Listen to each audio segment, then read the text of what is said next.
Ini adalah Xiaomi Mi 10T Pro gua yang umurnya udah 5 tahun lebih. Iya, dia tuh udah OTW 6 tahun karena gua beli HP ini di sekitar Desember 2020 dengan harga 6.990.000.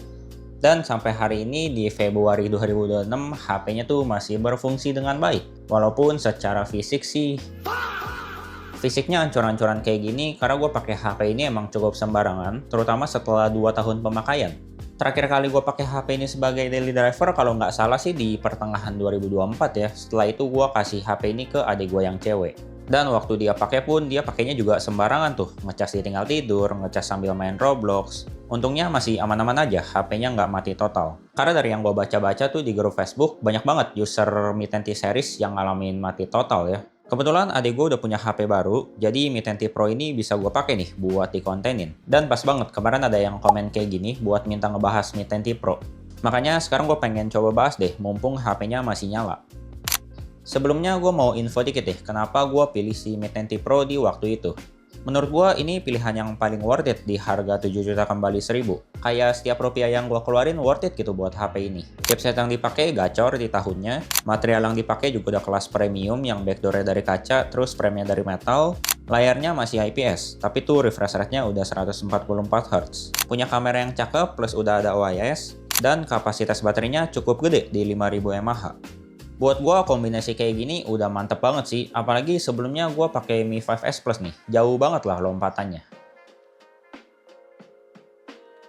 Jadi sebelum gua cobain lagi si Mi 10T Pro ini, gua kan lagi pakai si Redmi Note 15 4G ya, yang kemarin udah gua review. Dan setelah pindah dari Redmi Note 15 ke Mi 10T Pro, gua tuh berasa HP ini tebel banget. Ternyata waktu gua cek itu beratnya di 218 gram dan juga tebelnya di 9,3 mm. Itu sih tebel banget ya. Apalagi kalau kita tambahin pakai case, itu tuh bisa tambah berat sama tambah tebal juga. Di luar itu, HP ini tetap berasa premium feel-nya. Ketika dipakai ngetik, vibration di HP ini udah kayak flagship, udah mantep. Ketika dipakai buat nonton juga masih enak, walaupun layarnya IPS, cuman bukan yang abal-abal nih. Dan udah pakai speaker stereo yang cakep suaranya. Terus ngomong-ngomong soal layar, walaupun gua pakai HP ini secara sembarangan gitu, nggak pakein TG, nggak pakein casing, ternyata waktu gua lihat sih layarnya masih aman-aman aja, nggak ada white spot atau penyakit lainnya. Ini mantep sih, padahal udah sering kebanting ya, tapi emang secara fisik tuh dia layarnya ada pecah sama rada ngangkat gitu. Terus ada satu hal yang baru gua nge nih waktu gua pakai lagi. Ternyata si Mi 10T Pro ini masih ada LED notifikasi. Kayaknya dulu waktu gua pakai gua nggak sadar deh masih ada LED notif di HP ini.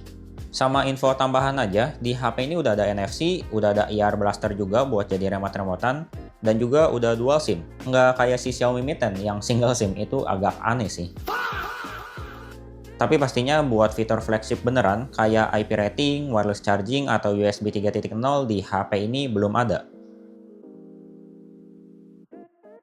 Kalau di bagian performa, gue nggak merasa ada penurunan performa sih dari 2024 terakhir gue pakai itu. HP ini masih enak kok. Kemarin aja gue pakai Mi 8 yang pakai Snapdragon 845 itu masih enak waktu gue coba. Apalagi si Mi 10T Pro ini yang pakai Snapdragon 865. Kalau kalian penasaran sama hasil Antutu 11 di HP ini, kebetulan gue ada tes ya. Dia bisa dapetin hasil 900 ribuan, lumayan tinggi. Gue ada tes juga di mode performa plus pakai cooler, tapi hasilnya mirip-mirip aja, nggak ada perbedaan yang signifikan.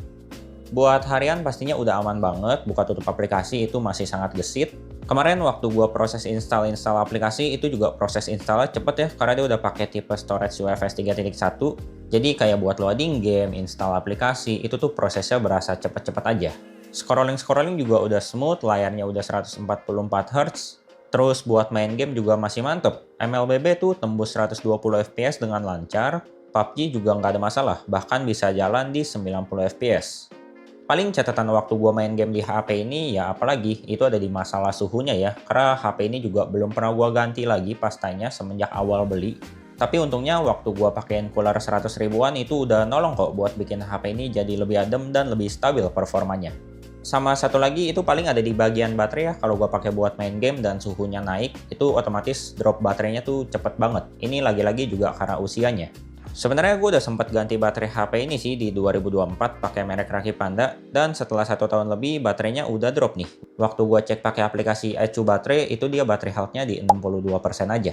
Jadi kalau mau lebih enak sih kayaknya gue harus repasta HP ini dan juga ganti baterainya lagi biar lebih optimal performanya. Terus ngomong-ngomong soal baterai, dengan baterai health yang 62% ini, SOT tertinggi yang bisa gue dapetin itu di hampir 5 jam. Kalau rata-rata paling 4 jam aja sih. Seingat gue, waktu awal-awal baru ganti baterai, HP ini dengan penggunaan yang mirip-mirip, itu SOT-nya bisa nyentuh 6-7 jam.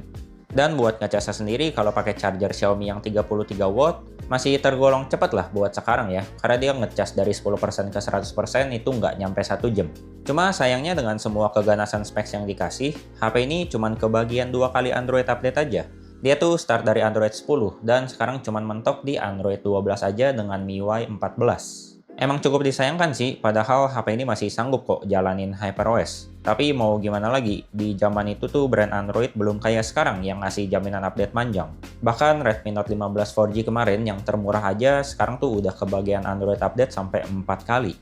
Tapi mungkin ada beberapa orang yang seneng nih dengan HP ini yang cuma jalan di MIUI aja, khususnya buat orang yang suka custom ROM. Karena setahu gua, di MIUI itu kalau kita mau unlock bootloader itu masih lebih gampang lah dibandingin HP-HP sekarang yang udah HyperOS. Katanya semenjak update HyperOS tuh kalau mau unlock bootloader itu jadi lebih ribet gitu, lebih dipersulit lah karena kita perlu Mi account yang ada izin-izinnya gitu.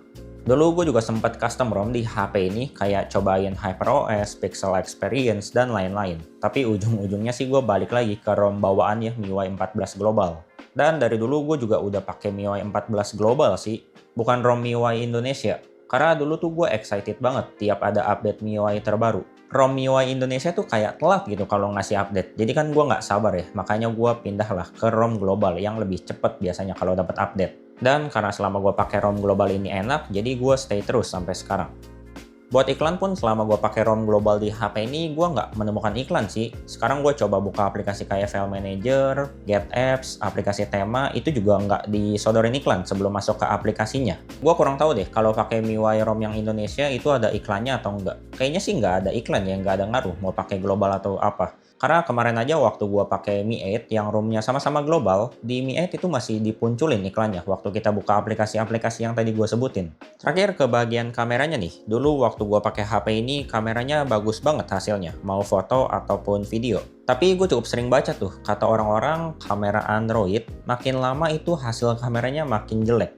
Gimana sama si HP ini? Setelah gue pakai buat foto-foto di HP ini, gue sih merasa hasilnya masih bagus-bagus aja kok. Apalagi di kondisi terang kayak gini. Mau kamera utama ataupun ultrawide itu bagus-bagus aja. Masih punya detail yang tajam, even kita mau zoom 5 kali sampai 10 kali, hasilnya masih cukup oke. Walaupun hasil croppingan dari kamera utama.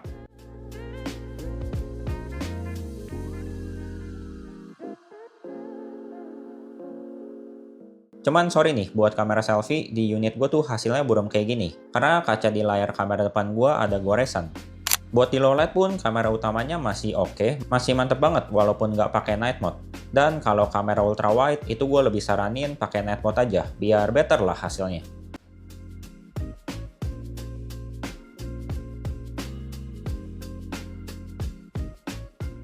Kemudian buat hasil videonya gimana nih? Seperti biasa di sini gue tesnya ngerekam sambil jalan ya buat lihat stabilisasinya. Dan kalian bisa lihat di sini nggak ada tuh kedut-kedut kayak waktu gue pakai 15T ataupun 14T. Hasilnya juga cakep banget di 4K 30 fps, nggak ada frame drop waktu gue panning. Warnanya juga cenderung natural ya, which is gue suka. Dan kayak di foto tadi tuh, dynamic range-nya juga luas. Cuman sayangnya di HP ini belum bisa tuh buat pindah lensa waktu lagi ngerekam. Mau kita ngerekam di 1080p 30 fps itu juga nggak bisa.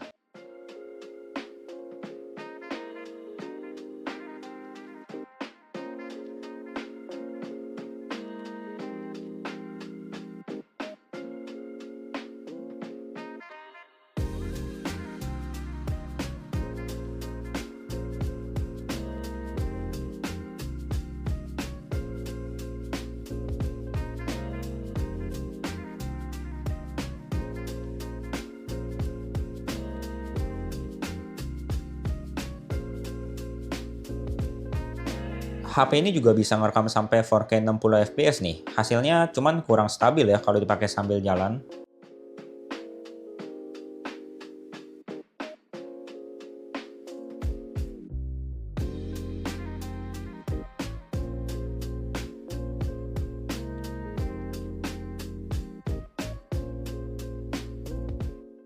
Sebenarnya nggak cuma sampai 4K 60 fps aja ya, karena di HP ini tuh resolusi maksimalnya bisa sampai 8K 30 fps. Cuma dari awal gue pakai HP ini sampai sekarang gue sih nggak pernah ngerekam di resolusi 8K ya, karena nggak tahu pakai buat apa.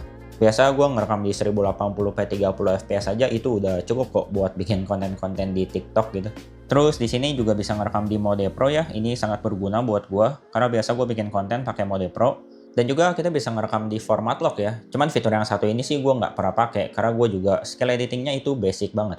Jadi overall kamera si Mi 10T Pro ini masih bagus banget kok buat sekarang. Gue pakai buat harian gitu kayak update-update foto atau video di story IG itu juga hasilnya nggak malu-maluin banget ya.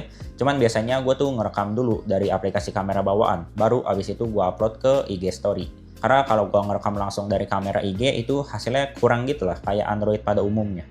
Oke, jadi segitu aja buat video si Mi 10T Pro ini. Kira-kira dari kalian masih ada yang minat gak sih buat minang si Mi 10T Pro ini atau Mi 10T biasa? Kalau gue lihat harga second di Facebook Marketplace, dia ada di sekitar 2 jutaan nih, tergantung kondisi. Cukup menggiurkan sih, cuman pastiin aja kalian tahu tuh konsekuensinya apa aja kalau kalian ngambil Mi 10T series ini. Dari yang gue baca-baca sih, kasus HP ini itu paling banyak ada di mati total ya. Jadi kemungkinan kalau kalian cari second, kalian bisa dapetin unit yang udah di rebuild. Cuman nggak semuanya sih, contohnya kayak unit gue ini dari awal sampai sekarang itu masih normal-normal aja semuanya. Di luar itu, pengalaman gue pakai Mi 10T Pro di 2026 masih sangat fun. Masih cukup banget lah buat kebutuhan gue yang biasa banget.